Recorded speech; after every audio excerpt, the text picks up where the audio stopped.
సంపాదనలో ఎంతో కొంత సమాజానికి ఖర్చు చేయాలనే సంకల్పంతో కేసీ పుల్లయ్య ఫౌండేషన్ స్థాపించడం గొప్ప విషయమన్నారు కేంద్ర భారీ పరిశ్రమల శాఖ మంత్రి భూపతిరాజు శ్రీనివాస్ వర్మ.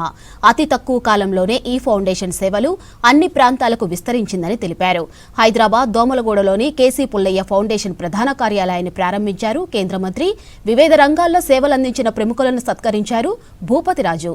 కేసీ పుల్లయ్య స్థాపించిన ఫౌండేషన్ను కొనసాగిస్తూ తండ్రి ఆశయాలను నెరవేరుస్తున్న ఆయన కుటుంబ సభ్యులను అభినందించారు వక్తలు.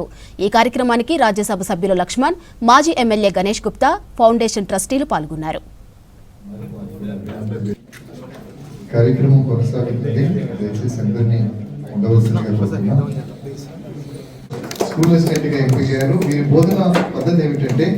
క్లిష్టమైనటువంటి సైన్స్ కాన్సెప్ట్లను సులభంగా ఆసక్తికర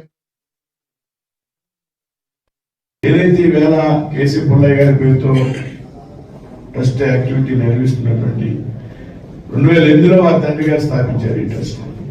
ఏదైతే భగవంతుడు మనకి ఇచ్చినటువంటి సంపాదనలో కానీ ఎంతో కొంత సమాజం కోసం ఖర్చు పెట్టాలనేటువంటి ఒక ఆలోచన ఈ ట్రస్ట్ యొక్క రూపం.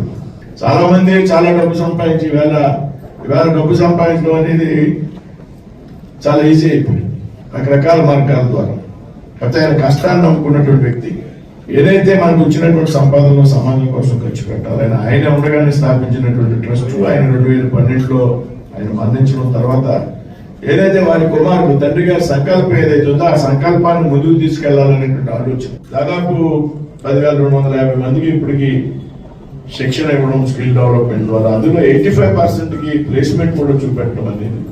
అదేవిధంగా చాలా మంది లక్షలాది మందికి 1,50,000 మందికి హెల్త్ కార్డు ఇష్యూ చేశాం. ప్రతి సంవత్సరం మార్చి 22 ఏదైతే పుల్ల గారి యొక్క చనిపోయిన రోజు వర్ధంతి ఉన్నదో ఆ రోజు దాదాపు 7,000 మందికి స్కాలర్షిప్లు ఇవ్వడం.